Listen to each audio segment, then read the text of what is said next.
Hey everybody, Adam here with Hometown Acres. Welcome back. If you've been following the last few videos, you know that we have spent a tremendous amount of time turning these trees into pine shiplap siding that we're going to hang on the interior walls of the garage here. I mentioned before we've got about 24 hours invested in milling, planing, joining, table sawing, and routing our shiplap joints into these boards. And today begins the fun part of dismantling all of the junk that we've got here on the side of the walls, moving it over to the other side of the shop, and actually seeing this transformation begin. So I know it's going to get worse before it gets better. All that stuff, even though it looks like a mess over there, it is kind of organized. And when we move it over to this other side to start this project, it's going to look like a bomb went off. But it's got to get worse before it gets better. So let's get started.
All right, guys, lots to talk about. We got this side of the garage all cleared out, and as promised, this side of the garage looks like a bomb went off. After we got everything moved out and our workspace prepped, first thing we started doing was spray foaming all the cracks and gaps and things, try to insulate the garage as best we could. And I've got to tell you something. If you have ever used one of these Great Stuff spray foam with the plastic spray nozzle on it, I highly, highly, highly recommend you give one of these a try. It's made by the same company, Great Stuff, same foam and everything, just a different applicator. This is the Pro 14 gun, and it just makes a huge world of difference. I'm not gonna tell anybody what to do, but I highly recommend, if you've ever struggled with these before, give this a try. It is night and day difference.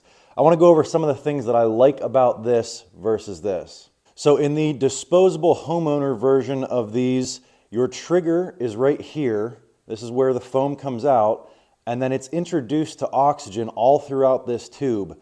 And the problem with that is once you crack the seal on this, it is a race against time to use as much as what you can that's in the can here before your spray nozzle starts to cure. And I know if you set this down for 5-10 minutes, you're done. You pretty much just have to pitch the rest of this. The difference on this is, yeah, your trigger is still back here, but your trigger actuates a little ball pen point out on the end of the nozzle here. And so when you pull the trigger, you are opening and closing a valve at the end of the nozzle instead of at the beginning of it. And what that does is it keeps oxygen out of this entire system all the way to here. So this one will expire after about 10 minutes of opening it up. This one you can actually set down, and they say it'll store just like this for up to 30 days. And after 30 days, if you still want to use it, you just come out here and clear the foam that would be, from here to here. So hold the trigger for 3 seconds, get this old foam out, introduce some new foam, and you're good for another 30 days. So just lets you use the product a lot more and not have so much waste with these. Another problem with controlling the foam right here versus at the end of the nozzle is once you have that foam in here and it's introduced to air, it's going to start expanding. So even when you let off of the trigger, the foam that is in this nozzle is going to continue to expand. And if you've ever used this stuff, you know where I'm going with this. It is going to continue to ooze out of the end even after you let off the trigger. So you really have to plan ahead and let off the trigger about 3 seconds before you want to. Otherwise, you're going to end up with this stuff all over the floor. This, when you let off the trigger, it shuts that valve off at the end, and you don't have any of that oozing getting all over your floor. The biggest benefit, though, that I see to the Pro Gun over the homeowner, plastic straw version is the level of precision and control that you have over the bead that you're laying down. So obviously, this has a very flexible, bendy, plastic straw type nozzle on it, whereas this is a hard, solid metal nozzle. So if you accidentally bump into something, this is going to kick out of the way and throw foam where you don't want it to. Whereas this, you can lay it down exactly where you want it. And the other thing is, this is an all or nothing. When you pull the trigger, it's coming out. You can't feather it at all. This, on the other hand, I don't know if you guys saw in that video, but there's a little control knob on the back here, so you can lay down a very, very thin bead, or you can open it up all the way. As you saw, we were filling some 2-inch voids there. So it just gives you an extra level of precision control and even adjustability. And it comes with these extra 2 nozzle reducers. So you can even go to filling even smaller voids if you need to. Like some of the cracks in between some of the pink foam boards was very narrow, but I wanted to get something in there. And these little nozzle extenders allowed me to do that. So yeah, this thing is the ticket. Again, not telling anybody what to do, but if you've ever been frustrated by these and have been looking for a better solution, I highly recommend taking a look at these. And not only that, but they come in a 24-ounce container versus a 12-ounce container. So I will leave a link to our Amazon affiliate store where we'll have these. And I will tell you they are cheaper on Amazon than they are over at Home Depot. I did price them out. But anyway, enough about spray foam. Let's get back to talking about the wall. So after we finished spray foaming, we went ahead and started installing our vapor barrier. And I know many of you probably understand the concept behind a vapor barrier, but for the percentage of the audience who doesn't understand what a vapor barrier is, I wanted to explain that because I know we'll get questions in the comments. So you know how a glass of ice water condensates in the summertime when it's hot out. You've got ice water on the inside of the glass and hot air on the outside of the glass, and it condensates, creates moisture, and it drips down the outside of the glass. The same thing happens on these metal skin buildings, except in the wintertime, your ice water is on the outside of the wall and your hot summer sun is on the inside. And what that does is it causes the metal on the inside of the building to condensate, drip moisture down the inside of your walls. And if you look at this side, you know, you've got your 2x4 studding, and that will eventually over time rot. You'll get mold issues. And so the thought behind the vapor barrier is to keep your warm air in, keep your cold air out, stop any drafts or air movement. And the ultimate goal is to try to keep as much warm air from traveling through that wall and coming in contact with that metal as possible. You want that metal to be as close to the same temperature on the outside as it is on the inside. The bigger the difference between the temperature on the inside and the outside of the metal, the more it's going to condensate. The smaller that temperature difference is, the less it's going to condensate. So if I had to come up with a quick analogy for what this vapor barrier is like, it's kind of like a windbreaker jacket, and the pink foam board back behind there is kind of like a parka jacket. The pink foam board is what's going to help hold your heat in, and the vapor barrier is going to help stop those drafts from getting back to that metal and warming it up on the inside. And then after we got the vapor barrier up, we started hanging up all of our nailers, which is what we're ultimately going to use to attach our shiplap siding to. And as you can see, I set a couple of boards up there just to get an idea of what this wall is going to look like when it's all said and done. I think it's going to look pretty cool. But yeah, today was the beginning of the fun part of the project. Up until this point, it's been a lot of sawdust and a lot of time and repetitiveness in, you know, milling the boards, planing them, joining them, table sawing, routering, hours on end running that equipment.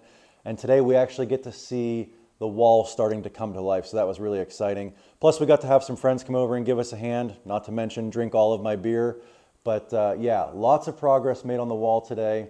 And all that we really have left now is going to be hanging the shiplap siding on the wall. And from here on out, every board that we hang on, we're going to get to start to see more and more of this wall and what it's going to look like. So I'm really excited to see that. I hope you guys enjoyed this one. If you did, give us a big thumbs up, click that subscribe button, and we'll catch you on the next one. Thanks for watching.